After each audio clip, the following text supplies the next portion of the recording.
comento, vamos a comenzar este panel. Hay ciertas pautas estructuradas, pero la idea es que sea una conversación más laxa, a efectos de hablar de la legalidad dentro de los eSports. Tenemos a Rodrigo Gómez, Iván Darío, Salvador Camacho y Juan Esteban Díez, los cuales se van a ir presentando, dando una pequeña introducción hacia su experiencia dentro de los eSports. Te escuchamos, Rodrigo. Hola, muchas gracias primero por participar en este gran panel, muy importante. Yo soy Rodrigo Gómez, cofundador junto con Diego de lo que es eLawyers en Chile, dedicados, enfocados principalmente a lo que es el mundo eSport, mundo digital, eh, apoyando todo lo que es la industria desde el primer momento, así que felices de participar hoy en día con Muchas esta. gracias, Rodrigo. Muchas gracias, Rodrigo. Iván Darío. Hola a todos, espero que estén muy bien. Yo soy Iván Castro, cofundador de Casil Abogados. Somos una firma colombiana en la que se ha enfatizado en el derecho deportivo y en potenciar la industria de los esports, lo que nos ha llevado a tener mucha relación con el deporte desde el punto de vista federado. Entonces, es un placer aquí acompañarlos. Muchas gracias, Iván. Salvador Camacho. Hola, ¿qué tal? ¿Cómo están? Pues primero que nada, muchísimas gracias por la invitación a este evento. Yo soy Salvador Camacho Hernández, soy cofundador y director general de Calpa Protección Digital, una firma legal especializada en temas de propiedad intelectual, derecho informático, respecto de los... Y también soy presidente y fundador de GGWP Foundation, una ONG especializada en utilizar a los eSports como un agente de cambio social. Perfecto, buenísimo, Salvador. Juan Esteban Díez. Muchísimas gracias, buenos días a todos, agradecerles la invitación y un verdadero placer participar de este evento con distinguidos colegas y personas tan relevantes de la industria. Mi nombre es Juan Esteban Díez, soy director del área legal de 9Z Team y asesor legal de Furious Gaming y de Coscu Army Esports, los tres de los equipos más grandes del mercado, no solo latinoamericano, sino especialmente argentino. Soy graduado en Derecho, obviamente, soy abogado y posgrado en Derecho Deportivo, vengo del mundo del deporte tradicional, fui asesor legal de Racing Club y bueno, un placer de vuelta estar acá y aportar un poco al conocimiento de la industria. Genial, Juan, muchas gracias. Bueno, por mi parte, mi nombre es Diego Pinto, voy a ser moderador en este panel legal, soy socio de Lawyers, árbitro de la Corte Internacional de Esports, y vamos a comenzar con las preguntas derechamente. La primera pregunta va dirigida hacia Juan Esteban, es Juan, ¿qué particularidades consideras que tiene el marco legal de los esports en comparación con el deporte tradicional y con la industria del entretenimiento? Bueno, buenos días nuevamente. Yo creo que en lo particular, y voy a tratar de referirme especialmente al ámbito de Argentina, que es el ámbito que conozco, aquí en Argentina no hay una regulación específica para los esports, a diferencia sí del deporte tradicional, donde quizás con mayor desarrollo o mayor tiempo de evolución han tenido diferentes reglas, especialmente en las cuestiones laborales principalmente. Los esports son un área deportiva o un sector de la industria relativamente nuevo, hace pocos años, con lo cual no ha desarrollado algún tipo de reglamentación, sin perjuicio de lo cual ha tomado elementos de otras industrias mucho más desarrolladas, como decía antes, especialmente, si se quiere, el fútbol como ejemplo del más alto desarrollo, especialmente aquí en Argentina. La realidad es que los esports recurren a elementos del derecho tradicional, del derecho común, llamémosle, código civil, ley de sociedades y ese tipo de regulaciones que quizás no se dan o quizás ya han quedado en desuso en otros aspectos del deporte tradicional. Justamente el fútbol, volviendo a citar el caso, tiene ya una cuestión laboral reconocida, ya otro tipo de desarrollos, una organización jerárquica que permite determinar ciertas normas federativas que en los esports no se dan. Entonces yo creo que a partir de esa diferencia es que los esports están construyendo su propio camino, repito, especialmente aquí en Argentina, tomando estos elementos de otras áreas, marketing sí mucho más desarrollado, en redes por una cuestión obvia y en cuestiones de streaming son mucho más innovadores que lo que es el deporte tradicional, justamente este carácter tradicional que hacíamos referencia.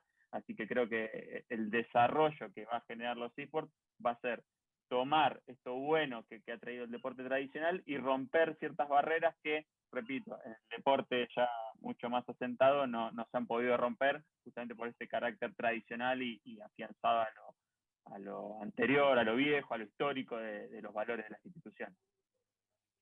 Perfecto. Y también hay una estructura distinta en los esports y el fútbol, ¿no? De esto que hablábamos de manera jerárquica. Exactamente. Aquí en Argentina se da otra paradoja, que los clubes deportivos han sido fundados o han sido creados como asociaciones civiles sin fines de lucro. Esto es, por la dinámica de la sociedad en Argentina, los clubes siempre han sido históricamente lugares de reunión de personas, núcleos de defensa de las democracias, donde todas las personas son dueños de la institución y votan para elegir sus autoridades. Y en los esports no ha sucedido esto.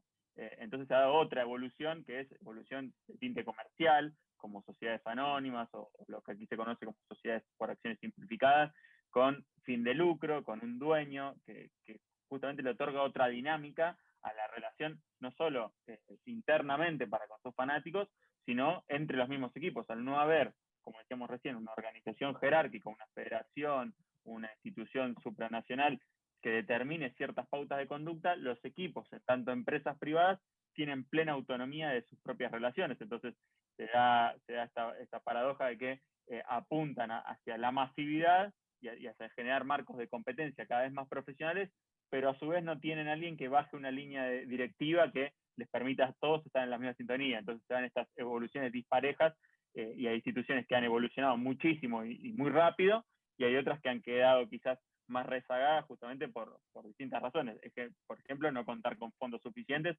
o no haberse profesionalizado lo suficiente en determinados sectores. Justamente. Además que en los esports hay que tener en consideración al publisher, ¿no? Cuestión que no existe tampoco en los deportes tradicionales.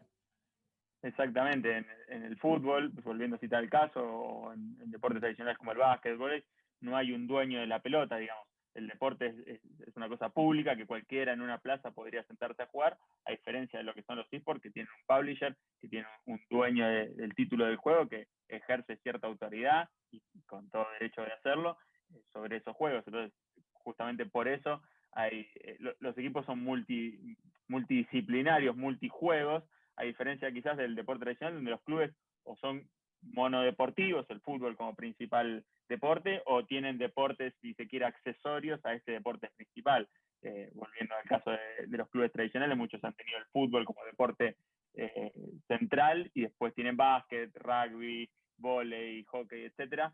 En los esports no se da esta particularidad, sino que tienen varios equipos para varios juegos, con lo cual pueden armar equipos y desarmar equipos con mucha mayor liviandad de lo que se arma o desarma una estructura, justamente volviendo al punto anterior, porque al no tener asociados a los cuales rendir cuentas de por qué se desarma ese deporte, o ese equipo en definitiva en el caso de los esports, lo pueden hacer con mayor facilidad porque es un dueño que toma la decisión y no debe rendir cuentas sin mayor cuestión. Entonces, en definitiva, esto le permite evolucionar más rápido sobre determinadas áreas de la industria, ejemplo, marketing, transmisiones de streaming, acciones puntuales, pero no le permite, digamos, tener esa certeza o esa seguridad que sí tiene otros deportes por tener estas federaciones y esta estructura jerárquica de lo que decíamos antes.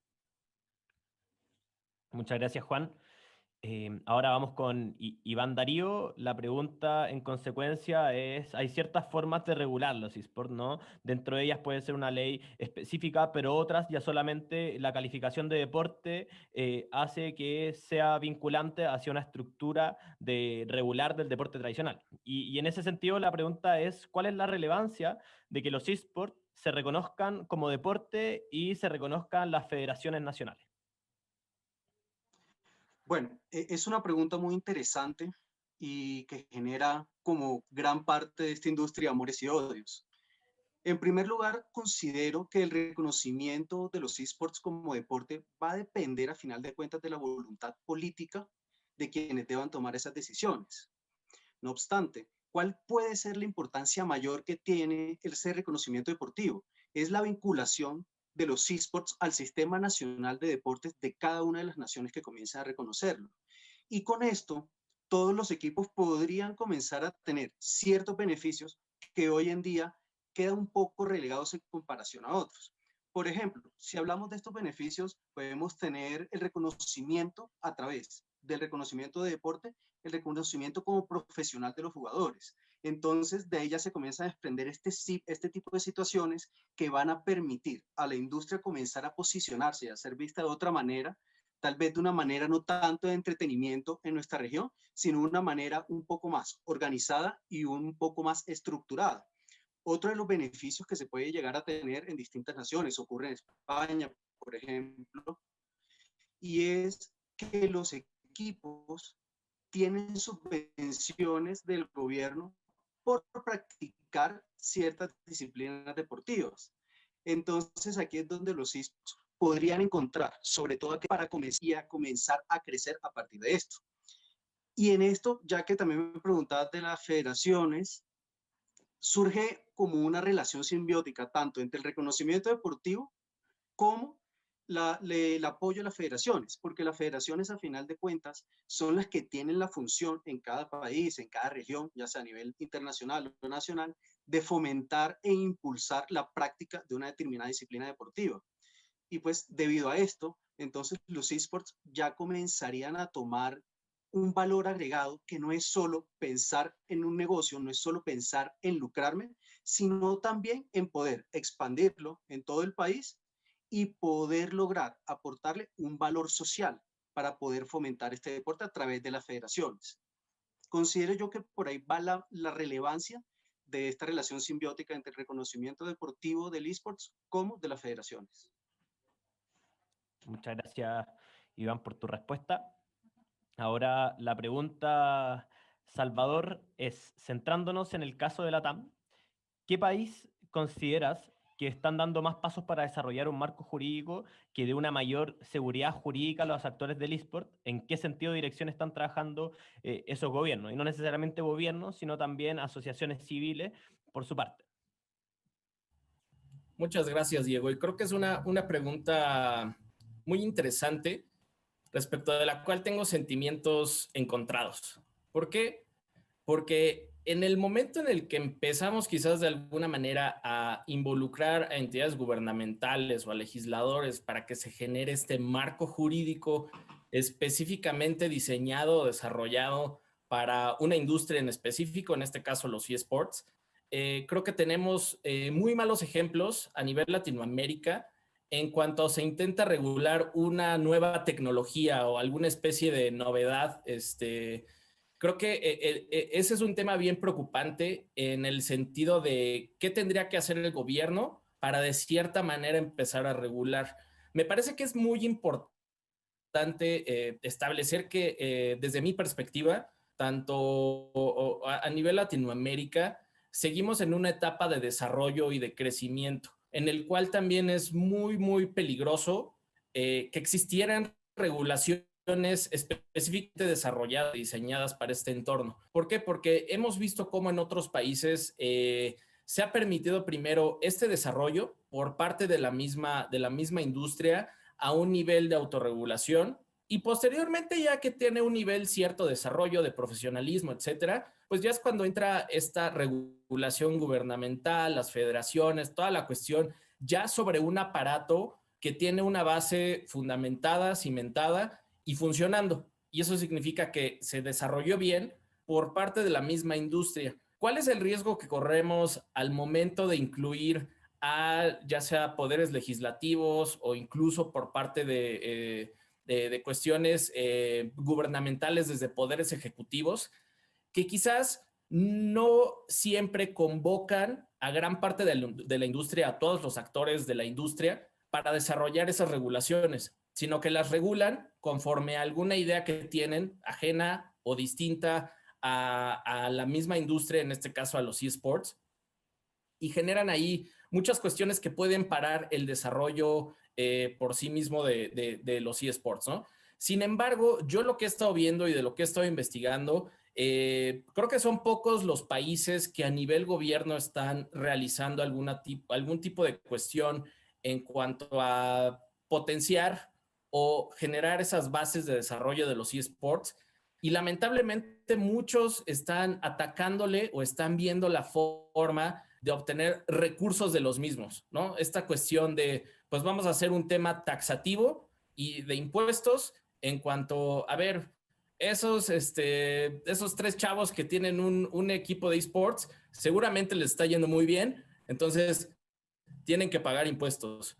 Esta liga que ya tiene 10 equipos, tiene que pagar impuestos, pero resulta que en el papel, pues estas ligas realmente están en un esquema de crecimiento, son amateur todavía realmente, o sea, el ingreso fuerte, como se está viniendo también manejando en medios, realmente Latinoamérica es muy distinto a lo que manejan cifras de Newzoo o cifras de Estatista, toda esta cuestión de es que el mercado de los eSports vale casi $1,000 millones. Pues sí, en todo el mundo. Sin embargo, en Latinoamérica es algo que está creciendo, es algo que se está desarrollando y que desde mi perspectiva muy, muy, muy personal, me parece que primero debemos empujar todas las partes interesadas o todos los actores que estamos envueltos en el tema de esports en Latinoamérica, empujar para crecer esta industria y en su momento sí, pues quizás también convocar a legislativo o incluso buscar a poderes legislativos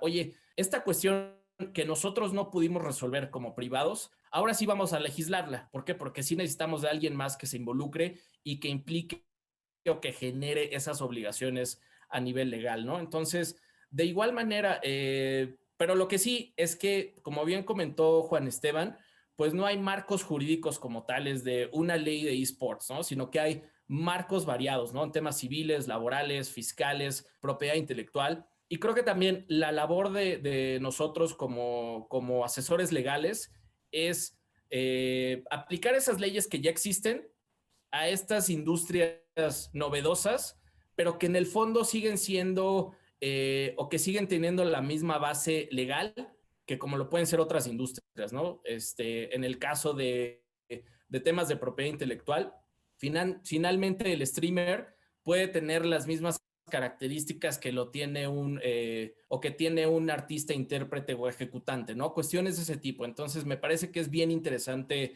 la manera en que como gremio legal tenemos que aprovechar la legislación que ya hay y también en su momento, cuando veamos que algo de plano de la legislación que tenemos no se adapta a las nuevas realidades, ahí sí empezar a empujar, ya sea a través de litigios o a través de hacer todo este lobbying con poder legislativo. Justamente. Y bueno, porque a falta de regulación, hoy en día terminan siendo las ligas sectoriales quienes están dando ciertas reglas del juego, ¿no? Lo que también dejamos al arbitrio a ciertas ligas, cuestiones que son muy relevantes. Juan, hablaron del proyecto y me imagino que, no sé si lo quieres comentar, debido a que todos sabemos que hay un proyecto tramitándose en Argentina, denominada coloquialmente la ley Momo, así que me imagino que quieres acotar algo respecto a eso. Sí, aquí hay un proyecto que se está empezando a tratar, por lo menos ya circuló públicamente y se dice que va a empezar a trabajarse en las comisiones parlamentarias que correspondan.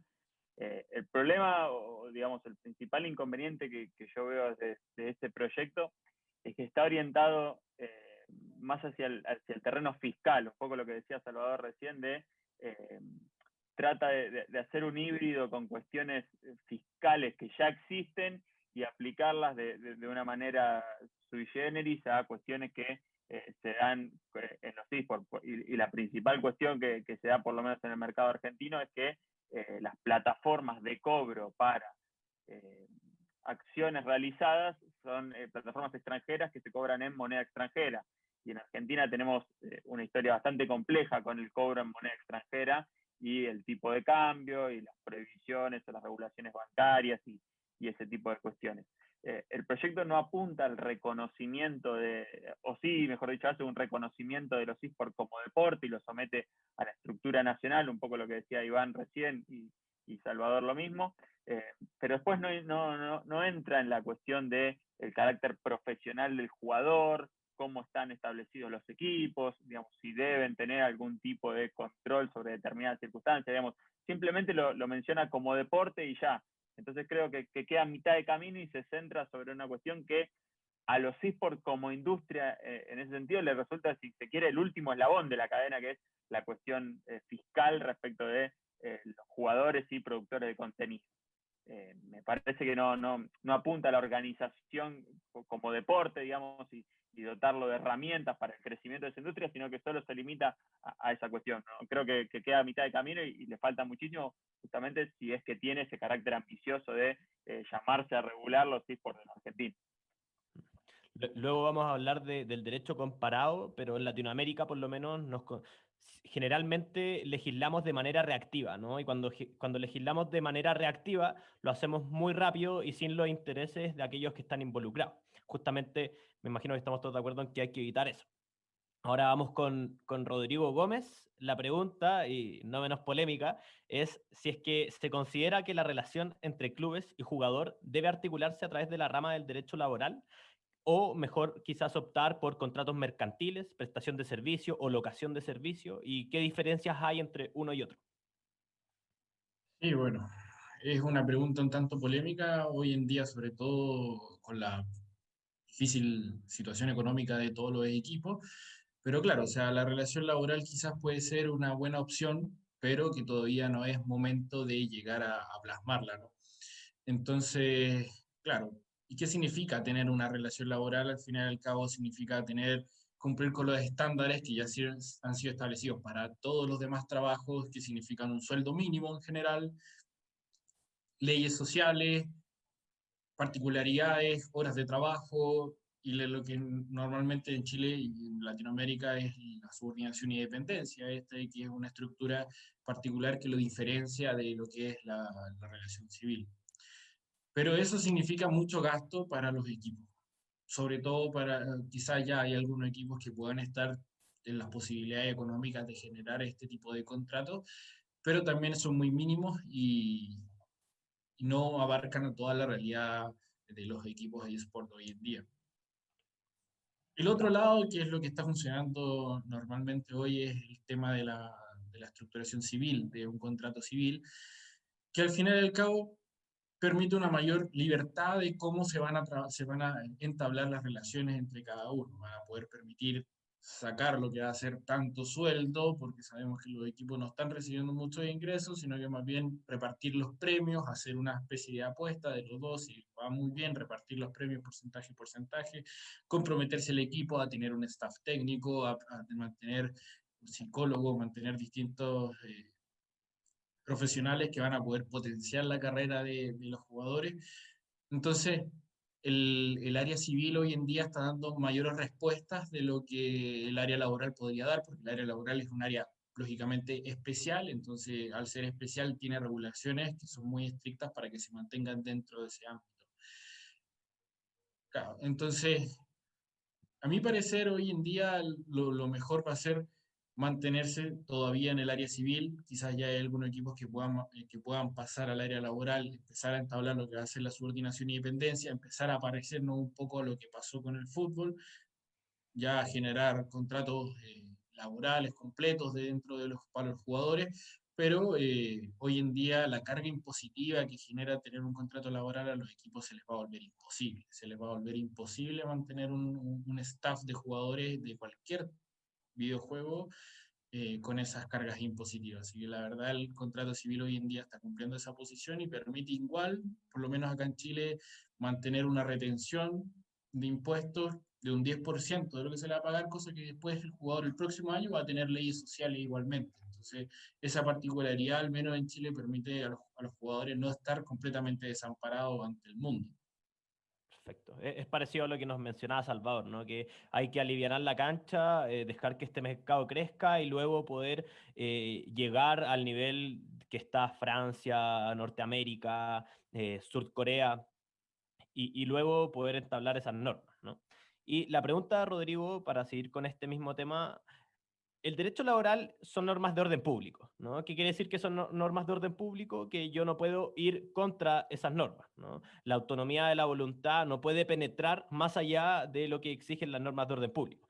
Y en ese sentido, no es que yo pueda elegir entre un contrato civil o una relación civil y un contrato o una relación laboral, ¿no? Sino que si es que se presentan indicios de subordinación y dependencia, se puede mandar una relación laboral. Y es ahí la pregunta en consecuencia, claro, podemos optar por la relación civil, pero ¿cuáles son los consejos para que se mantenga en una relación civil y no se convierta en una relación laboral?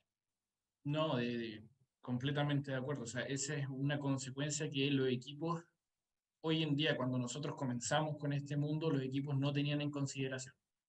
Eso es una especialidad jurídica del derecho laboral que busca ciertamente proteger al trabajador frente a prácticas donde se está dando un contrato laboral, pero no se quiere reconocer como tal. Entonces, claro, los equipos tienen que tener eso en mente.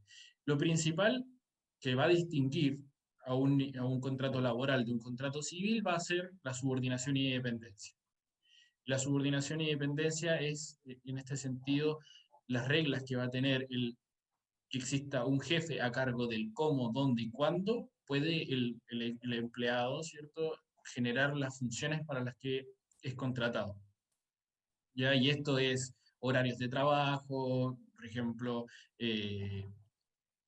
cuestiones específicas, funciones que se le manden a hacer, cambios de funciones que se puedan ir haciendo. Entonces, hoy en día, si un equipo se quiere proteger correctamente frente a esto, va a tener que tomar las medidas necesarias para que el jugador pueda desempeñar su función un tanto más como profesional, es decir, entrar a él pueda regular junto con los otros jugadores, junto con el staff técnico, cuáles van a ser los horarios que a ellos les conviene para poder organizarse con los entrenamientos y que él pueda cumplir con su función exclusiva, que es obviamente jugar en el campeonato oficial y que esto lo tenga especie libertad. Entonces hay que tratar de evitar que existe como un jefe, o sea, desde ya, que los horarios se organicen entre ellos, que la remuneración sea pactada específicamente, ya sea por premios, ya sea de otra manera, que tengan que hacer boletas de honorarios los distintos jugadores, y así hay un sinfín de cosas que eviten que exista una relación de subordinación y dependencia en todo momento, o sea, en palabras claras y sencillas, que evita que haya un jefe que lo esté supervisando todo el día, que ellos puedan entrenar tranquilamente y que no esté el dueño del equipo mirando ahí todo el día. Muchas gracias, Rodrigo. El claro ejemplo en los esports es cuando uno dice no es lo mismo a que el dueño del equipo establezca un horario, a que haya un coach que establezca un horario para el jugador y el dueño del equipo, ¿no? Son cuestiones en la práctica que son simples, pero pueden ser fundamentales para una relación laboral. Bueno, ahora hay una pregunta para todos, es una pregunta abierta. Si quieren comentar algo anterior, también bienvenidos. La pregunta que me parecía adecuada es, ¿qué rol consideran que debe tener el sistema jurídico en general en el desarrollo de los esports en LATAM en los próximos 5 o 10 años? Bueno, 5 o 10 años es un tiempo increíble en los esports, ¿no? Ya en 6 meses cambia todo radicalmente, 5 o 10 años ya termina siendo una eternidad. Pero, ¿qué rol consideran que debe tener el sistema jurídico? A mí me parece que el rol que el sistema jurídico debe jugar en esta parte de la industria, lo voy a decir de esta manera, que es un rol secundario. Hay un gran error muchas veces del legislador en querer ser el protagonista y querer ser demasiado paternalista, y esto podría impedir el normal desarrollo de la industria. Entonces, nosotros como asesores legales e incluso quienes deban tomar las decisiones desde el punto de vista normativo o legislativo, deben ir viendo este desarrollo que va teniendo, este posicionamiento que va a ir teniendo la industria en nuestro continente, y poco a poco comenzar a evidenciar esos aspectos que puedan ser negativos y que puedan romper el equilibrio entre las partes, para desde ahí comenzar a brindar seguridad jurídica, pero no cometer el error que ha mencionado Salvador o que mencionaba Juan, de querer regular sin conocer la industria, sin saber en qué mundo van a entrar y sin saber realmente cuáles son las falencias que se tienen o cuáles son los aspectos a cuidar y a mantener equilibrados y regulados para no afectar esa esencia de los esports. Entonces, yo considero que hay que observar pasivamente, pero ir trabajando en aspectos fundamentales como pueden ser qué va a ser considerado un deporte electrónico, quiénes van a ser considerados jugadores profesionales, e incluso, lo que hablaba Rodrigo, comenzar a delinear de pronto cuál puede ser ese aspecto laboral adecuado para permitir un equilibrio, un normal desarrollo y armónico sobre todo de la industria. Muchas gracias, Iván. Ahí es lo que se denomina como un Estado con carácter más subsidiario, ¿no? Que no sea un Estado protagonista.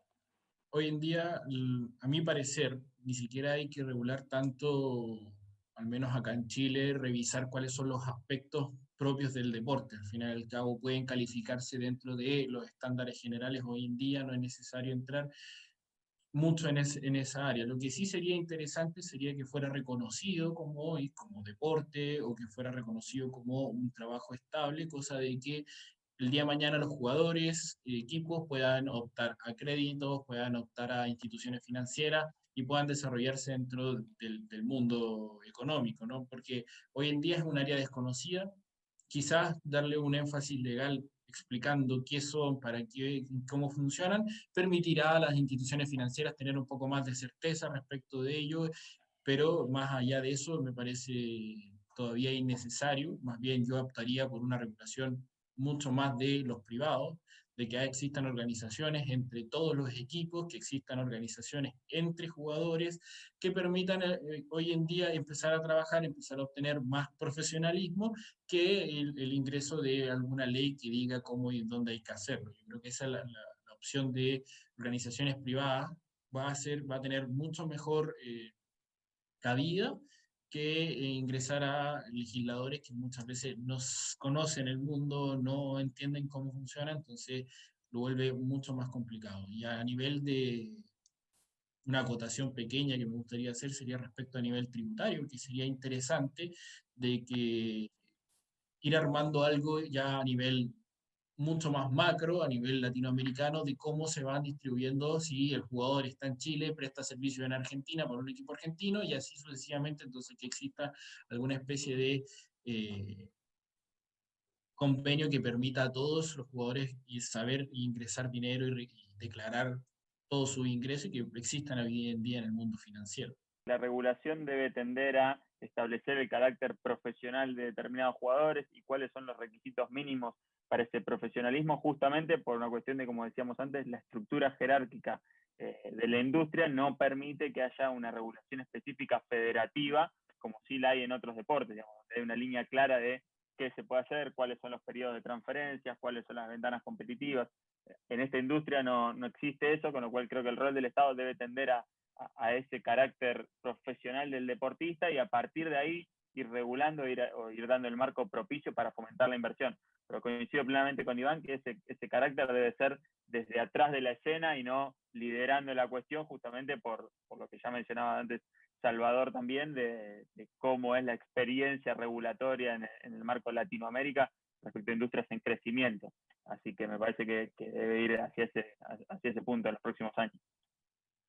Perfecto. Salvador, no sé si nos quieres comentar sobre tu visión de esta pregunta. Pues mira, creo que comparto la visión de los colegas. O sea, creo que, como les platicaba, es bien importante, y creo que Iván dio en el clavo. O sea, el hecho de que el legislador quiere el foco público hacia él como propulsor de la industria, etcétera, y no sé qué, siendo que cuando lees esas regulaciones, pues hay cargas impositivas, hay mayores obligaciones, hay un tema, como les platicaba igual, de impuestos pues es que yo vi en el periódico que están generando $1,000 millones, entonces seguro que tiene su equipo de esports también está generando cifras similares, ¿no? Entonces, creo que en esta parte de cuál es la implicación del tema del marco jurídico, lo que se tiene que generar, también lo comentó Rodrigo. O sea, creo que si se llega a generar regulación, me parece que tiene que ser muy especializada, muy específica, para no detener el crecimiento del desarrollo. De nueva cuenta, o sea, creo que si regulamos o sobreregulamos esta industria, se puede morir sin siquiera haber nacido o habiéndose desarrollado del todo, ¿no? Entonces, creo que es bien importante esa parte a considerar.